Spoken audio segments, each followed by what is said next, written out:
तो बुलेटिन की शुरुआत बड़ी खबर से करते हैं। तो बड़ी खबर महाराष्ट्र से सामने आ रही है, जहां कई इलाकों में झमाझम बारिश हुई। मुंबई, कोंकण और मध्य महाराष्ट्र में अलर्ट भी जारी किया गया। मौसम विभाग ने जारी किया येलो अलर्ट। महाराष्ट्र में भारी बारिश से जनजीवन पूरी तरीके से अस्त व्यस्त हो चुका है। लगातार हो रही बारिश से सड़कों पर पानी भर चुका है। लोगों को खासा परेशानियों का यहाँ सामना करना पड़ रहा है। मुंबई के कई इलाकों में जल जमाव भी देखने को मिला। मुंबई में अगले कुछ दिनों तक भारी बारिश की संभावना भी जताई है। तो बड़ी जानकारी आपको दे रहे हैं। मुंबई में कई इलाकों में जल भराव देखने को मिला। मुंबई में अगले कुछ दिनों तक भी बारिश की संभावना जताई है। येलो अलर्ट जारी किया गया है। तो महाराष्ट्र के कई इलाकों में झमाझम बारिश देखी गई, जिसके कारण लोगों को कई दिक्कतों का सामना करना पड़ा। सड़क पर पानी भर गया, जिसके कारण आवाजाही प्रभावित हुई। तो महाराष्ट्र में भारी बारिश से जनजीवन अस्त व्यस्त है। लगातार हो रही बारिश से सड़कों पर पानी भी भर चुका है। मुंबई के कई इलाकों में जल जमाव की स्थिति भी देखी गई है और मुंबई में अगले कुछ दिनों तक भारी बारिश की संभावना है। महाराष्ट्र के कई इलाकों में झमाझम बारिश हुई, जिसके कारण लोगों को खासा परेशानियों का सामना करना पड़ा, क्योंकि बारिश के चलते सड़कों पर जल भराव की स्थिति देखने को मिली और जिसके कारण जहां यातायात प्रभावित रहा, तो वहीं लोगों को भी खासा परेशानियों का यहां सामना करना पड़ रहा है। बताया जा रहा है कि अगले कुछ दिनों तक बारिश ऐसे ही जारी रहेगी। येलो अलर्ट मौसम विभाग की तरफ से जारी किया गया है। तो महाराष्ट्र जहां के कई इलाकों में झमाझम बारिश देखी गई है। कोंकण और मध्य महाराष्ट्र में अलर्ट जारी किया गया है। मौसम विभाग ने येलो अलर्ट यहां जारी किया। भारी बारिश से जनजीवन अस्त व्यस्त है। लोग परेशान हैं, क्योंकि सड़कों पर जल भराव हुआ है। लोगों को परेशानियों का सामना भी यहां करना पड़ रहा है। तो शाहिद इकबाल हमारे संवाददाता हमारे साथ जुड़ गए हैं। शाहिद, क्या कुछ स्थिति वहां की बनी हुई है? क्योंकि एक तो मौसम विभाग ने अलर्ट जारी कर दिया है, दूसरी तरफ जल भराव की स्थिति भी देखी गई। चलिए एक बार फिर से संपर्क साधने की कोशिश करेंगे। तो आपको बड़ी जानकारी हम दे रहे हैं। महाराष्ट्र में जहां झमाझम बारिश देखी जा रही है और इसे झमाझम बारिश के चलते कई जगहों पर जल भराव की स्थिति भी देखी गई। आपको बता दें कि मुंबई में अगले कुछ दिनों तक भारी बारिश की संभावना भी जताई गई है। महाराष्ट्र के कई इलाकों में झमाझम बारिश और बारिश के चलते अब लोगों को खासा परेशानियों का यहाँ सामना करना पड़ रहा है। आवाजाही भी काफी प्रभावित रही है और कहीं ना कहीं देखिए जो जल भराव की स्थिति है, वो प्रशासन की पोल भी खोल रहा है, क्योंकि लगातार कई दावे प्रशासन के द्वारा किए जाते हैं कि जल भराव की स्थिति नहीं होगी, लेकिन जब भी मौसम इस तरीके से करवट बदलता है, बारिश होती है, बरसात होती है, तो इस तरीके की जल भराव की तस्वीरें अक्सर सामने आती है और इसके बाद कई सवाल निशान यहाँ खड़े होते हैं। तो शाहिद इकबाल एक बार फिर से हमारे साथ जुड़ गए हमारे संवाददाता। शाहिद, क्या कुछ स्थिति इस वक्त वहां की बनी हुई है और प्रशासन की कितनी बड़ी लापरवाही इसमें हो जाती है? क्योंकि एक और प्रशासन दावे जरूर करता है, लेकिन अगर बारिश हो जाए और जल भराव की स्थिति देखने को मिले तो कई सवाल निशान खड़े हो जाते हैं। जी देखिए, मैं बता दूं आपको कि अभी महाराष्ट्र में हाई अलर्ट चालू है बारिश को लेकर और सभी जिलों के अंदर लगातार बारिश चल रही है। और साथ ही साथ मैं आपको ये बता दूं कि 16 सितंबर तक इस बारिश की संभावना विदर्भ में, मराठवाड़ा, कोंकण वगैरह में बताई गई है। विदर्भ की अगर बात करें तो यहाँ पर नांदेड़, अकोला, अमरावती की स्थिति काफी खराब नजर आ रही है। और अगर हम अकोला की बात करें तो अकोला के आकोट में नदी को पार करते वक्त एक दादा पोते के बह जाने की खबर है, जिसमें दादा को तो की लाश तो मिल गई, लेकिन जो बच्चा है 10 साल का, वो बच्चा अब तक उसकी लाश नहीं मिली है। और इसी तरह से प्रशासन ने अलर्ट तो जारी किया है, लेकिन कहीं ना कहीं प्रशासन के लापरवाही साफ नजर आ रही है कि उनके दावे खोखले नजर आ रहे हैं। जिस तरह से बारिश तो हो रही है, लेकिन बारिश के उपाय प्रशासन की ओर से नहीं किए जा रहे हैं। उसके लिए राहत और बचाव के काम यहाँ पर नहीं चल रहे हैं। इसको लेकर लोगों में काफी आक्रोश नजर आ रहा है और नागरिक इससे काफी नाराज नजर आ रहे हैं। आपको मैं ये बता दूं कि अकोला ही नहीं, वाशिम, अमरावती, नांदेड़, परभणी, ये सभी जिलों के अंदर भारी बारिश की वजह से हालत बेकाबू होते जा रहे हैं और नदियां, सभी धरण उफान पे है। सभी के अंदर लगभग सभी धरणों के अंदर 100% पानी होने की वजह से जो बारिश का पानी आ रहा है उसकी वजह से लोगों को काफी दिक्कतों का सामना करना पड़ रहा है और बाढ़ जैसे हालात सभी जगह नजर आ रहे हैं। बिल्कुल शाहिद, और इस तरीके की लापरवाही साफ तौर पर देखी जा रही है महाराष्ट्र में। जिस तरीके की तस्वीरें सामने आई है, कहीं ना कहीं प्रशासन की क्या कुछ व्यवस्था रही है उसकी पोल भी साफ तौर पर खुल रही है। बहुत बहुत शुक्रिया शाहिद हमारे साथ जुड़ने के लिए और जानकारी हम तक साझा करने के लिए। तो फिलहाल रुकेंगे छोटे से ब्रेक के लिए, जल्द हाजिर होते हैं।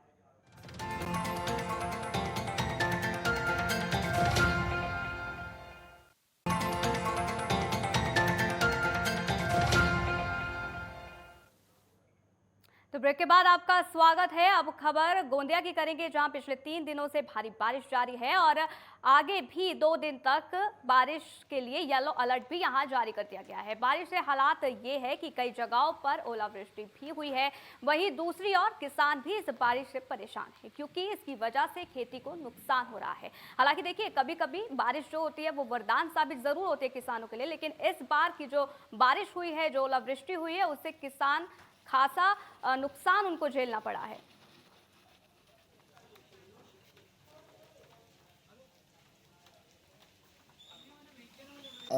हा सप्टेंबरचा महिना असून हा परतीचा पाऊस आपल्याला संपूर्ण जिल्ह्यात पाहायला मिळतो आहे आणि मागील आजचा हा 3रा दिवस आहे। मागील 3 दिवसापासून सतत मुसळधार पाऊस जिल्ह्यात सुरू आहे। यामध्ये महत्त्वपूर्ण जो काल पाऊस पडला होता, हा गोंदिया जिल्ह्यात देवरी आणि अर्जुनी मोरगाव तालुक्यात अतिवृष्टी झाली होती आणि आज रोजी गोंदिया तालुक्यात अतिवृष्टी झालेली आहे। आणि आज रोजी सुद्धा हवामान खात्याद्वारे येलो अलर्ट दाखविण्यात आलेला आहे आणि जवळपास हा आज आणि उद्या अशाच प्रकारचा ढगाळ वातावरण आणि काही ठिकाणी पाऊस पडण्याचे जे संकेत आहे ते हवामान खात्याने दिलेले आहे। तो महाराष्ट्र में मौसम विभाग ने अगले कुछ दिनों में हल्के से मध्यम बारिश का अनुमान जारी किया है। मौसम विभाग के मुताबिक महाराष्ट्र के मुंबई, ठाणे, पालघर, नवी मुंबई, पुणे और नासिक के घाट क्षेत्रों में रुक रुक कर बारिश की संभावना है, जिसको लेकर लोगों को अलर्ट रहने के लिए भी कहा गया है। नासिक महाराष्ट्र मौसम विभाग ने यहां पर अलर्ट जारी किया है और कुछ दिनों में हल्की से मध्यम बारिश होने के आसार उन्होंने जताए हैं।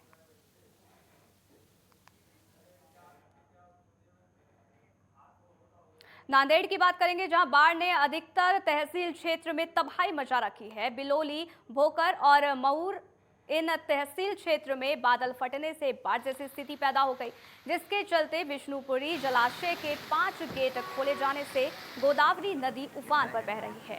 बताया जा रहा है कि बिजली गिरने से लोहा तहसील क्षेत्र में 2 लोगों की मौत भी हुई है। माहौर में बाई बाजार में कई घरों में बारिश का पानी भर गया है, साथ ही गांव का संपर्क भी टूट गया है। बारिश के कारण जरूरी सामान का काफी नुकसान हुआ है। बिलोरी तहसील में निचले इलाकों में जलभराव के कारण जनजीवन अस्त व्यस्त हो गया है।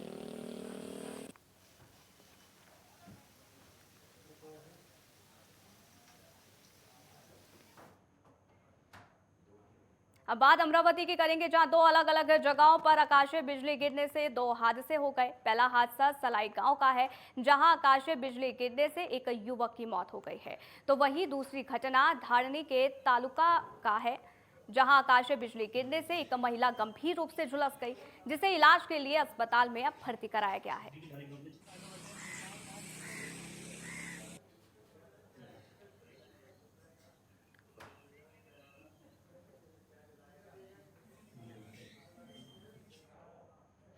तो अकोला की अकोट तहसील में मोहाली नदी को पार करना दादा पोते को भारी पड़ गया और वो दोनों ही तेज बहाव में बह गए।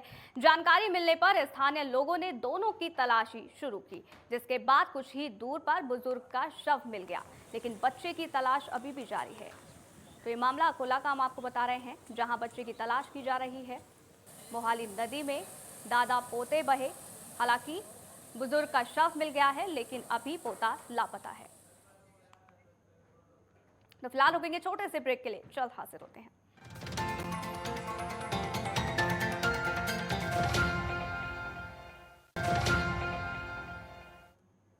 तो ब्रेक के बाद आपका एक बार फिर से स्वागत है। अब बात जलगांव की करेंगे, जहां चोपड़ा शहर में ग्रामीण इलाकों की सड़कों की हालत बेहद खराब है, जिसकी वजह से लोगों को आने जाने में भारी परेशानियों का सामना करना पड़ रहा है। बताया जा रहा है कि बारिश के मौसम में सड़कों पर भारी जल भराव होता है, जिससे कि चालकों की आवाजाही करने में उनको परेशानी होती है। तो जलगांव की ये तस्वीर, जहां पर सड़क की हालत बदतर और जिसके चलते प्रशासन पर कई सवाल भी खड़े हो रहे हैं। अब बात नासिक की करेंगे, जहां महाराष्ट्र नवनिर्माण सेना ने जय भिवानी रोड की हालत खस्ता होने पर आपत्ति जताते हुए अनोखे तरीके से सड़क पर श्रद्धांजलि आंदोलन रखा। आपको बता दें कि विक्रम कदम और रोहन देशपांडे समेत मनसे पदाधिकारी और कार्यकर्ता बड़ी संख्या में उपस्थित रहे। बता दें कि जिस तरह हिंदू धर्म की मान्यता अनुसार किसी मृतक व्यक्ति का श्राद्ध किया जाता है, बिल्कुल उसी तरह सड़कों की हालत खस्ता होने पर सड़क पर ही नगर निगम प्रशासन का श्राद्ध कर महाराष्ट्र नवनिर्माण सेना ने अपना गुस्सा जताया है।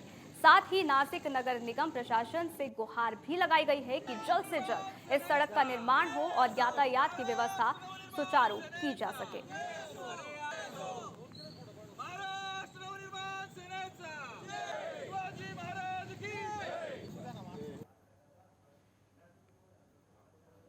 गए अनेक सालों से रास्ते पानी जैसे शुरू हो जाता है वैसे ही यहाँ पर खड्डे शुरू हो जाते हैं। लोगों को तकलीफ हमेशा होती रहती है। और ये जो हमने आज पिंडदान किया है, इस रास्ते को जो इतने साल से चकाचक जो रास्ता था उसको पूरी तरह बर्बाद हो चुका है अभी, और इस बर्बादी के कारण अभी उसको ठीक नहीं हो पा रहा है। तो हम लोग उसका पिंडदान कर रहे हैं कि अभी ये उसका मतलब ये जो भी पिंडदान हम लोग करेंगे महानगर पालिका को जागरूक करने के लिए यहाँ पर हम लोगों ने ये पिंडदान किया है। पालघर जिले के नाला सोपाड़ा पश्चिम इलाके में चोर ज्वेलरी की दुकान पर वारदात को अंजाम देते हुए नाकाम हो गया। बता दें कि चोरों ने दुकान के 9 ताले तोड़े, जिसके बाद वरिष्ठ पुलिस निरीक्षक विलास सूपे ने कावेरी ज्वेलरी शॉप का मुआयना भी किया और इस मामले में नाला सोपाड़ा पुलिस ने मामले की जांच अब शुरू कर दी है।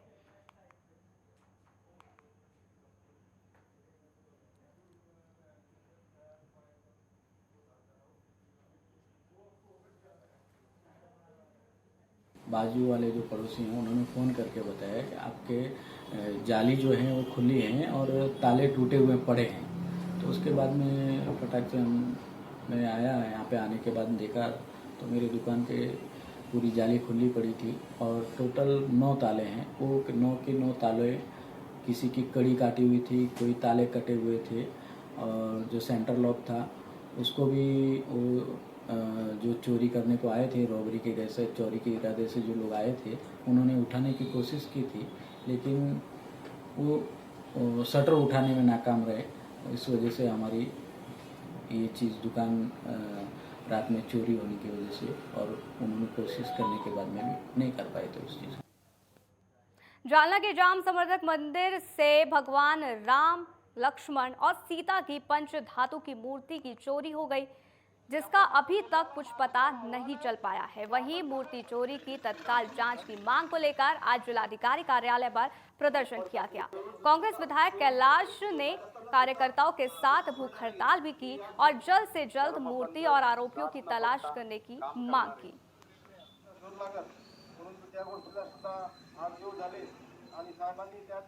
गावकऱ्यांकडे होती, असं सतत कार्य कदमसाठी चालू आहे।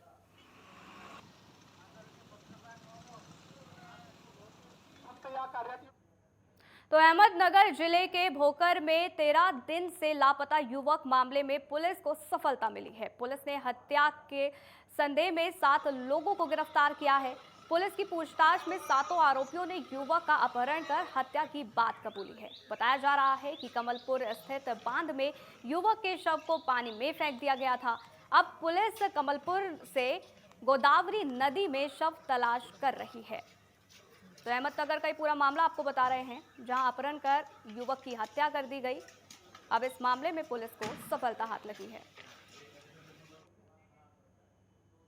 तो नाला सोपाड़ा के अचोले पुलिस थाना इलाके में एक बुजुर्ग का शव मिलने से क्षेत्र में सनसनी फैल गई। वहीं पास के दुकानदार ने जब अपनी दुकान खोलने वो पहुंचे थे तो तो उन्होंने देखा कि एक बुजुर्ग कचरे में उल्टा पड़ा था और इस घटना की सूचना पुलिस को दी। सूचना मिलते ही तुलिंज और अचोले पुलिस की टीम घटनास्थल पर पहुंची और घटना का जायजा लिया।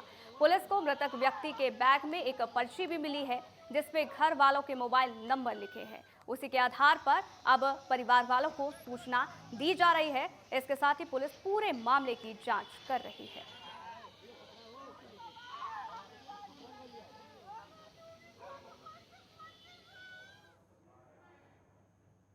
तो जलगांव के भुसावल तालुका में स्थित मिलिंद नगर 50 साल से पुनर्वास की मांग कर रहा है, लेकिन अभी तक सरकार द्वारा पुनर्वास न होने के कारण यहां के नागरिक बहुत कठिन जीवन व्यतीत कर रहे हैं। मंगलवार को यहां एक घर ध्वस्त हो गया। इस हादसे में 4 लोग भी घायल हो गए। बता दें कि मिलिंद नगर जलगांव में भारत सरकार रक्षा मंत्रालय क्षेत्र की एक बस्ती है और इस बस्ती के लोग 70 साल से इस जगह में रह रहे हैं।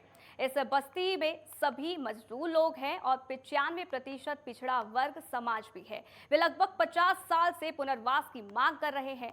उन्हें पीने के पानी की कोई सुविधा भी नहीं है, साथ ही साथ बिजली की भी सुविधा नहीं है, ना घर है ना शौचालय है। मतलब यहाँ के लोग हर सरकारी सुविधाओं से वंचित चल रहे हैं। पंचायत सदस्य दरियापुर ग्राम पंचायत के अंदर मिलिंद नगर बस्ती आती है, जो कि 70 साल से यहाँ झुग्गियाँ बनाकर ये लोग रहे।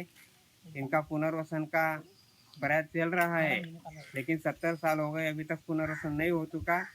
ऐसे परिस्थिति में अपने पक्के मकान भी नहीं बनवा सकते और इनको सरकार की तरफ से प्रधानमंत्री आवास योजना हो, रमाई आवास योजना हो, जो भी हो, लेकिन कुछ भी लाभ यहाँ मिलता नहीं, क्योंकि डिफेंस एरिया में ये झुग्गियाँ आती है।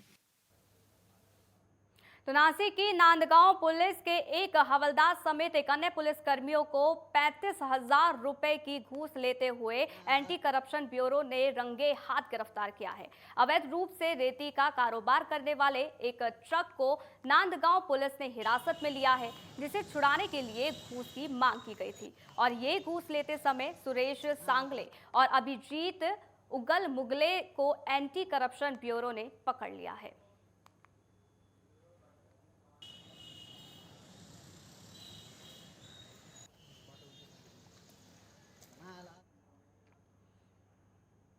तो नासिक में 26 सितंबर से शुरू हो रहे नवरात्रि उत्सव की तैयारी जोरों पर है। सप्तशृंग निवासिनी देवी ट्रस्ट के चिंतन हॉल में तैयारियों को लेकर बैठक की गई, जिसमें सहायक जिलाधिकारी अशोक मीणा समेत अन्य लोग मौजूद रहे। वहीं बैठक में निर्णय लिया गया कि नवरात्रि पर्व के दौरान प्लास्टिक प्रतिबंध को सख्ती से लागू किया जाएगा और हर साल की तरह ट्रस्ट ने भक्तों की सुरक्षा के लिए दुर्घटना बीमा निकालने का फैसला किया है।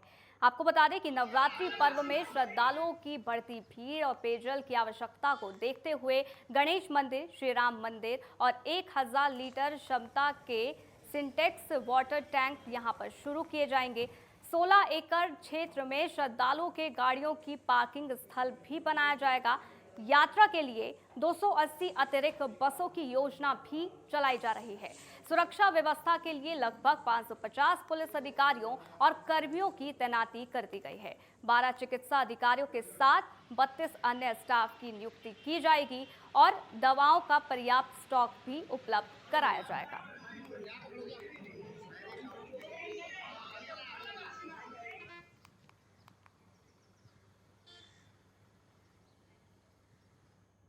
तो पिछले 2 सालों से कोरोना के चलते कोई भी त्योहार नहीं मनाया गया था, लेकिन इस साल पाबंदियां हटाने के बाद गणपति उत्सव धूमधाम के साथ मनाया गया। पुलिस की ओर से 17 स्थानों पर 45 सीसीटीवी लगाए गए। साथ ही प्रशासन की ओर से खुफिया विभाग दल अपनी टीम के साथ 2 कमरों में रिकॉर्डिंग कर रहा था। बहरहाल पुलिस की मेहनत रंग लाई और गणपति विसर्जन बड़े ही भव्य तरीके से और धूमधाम के साथ मनाया गया।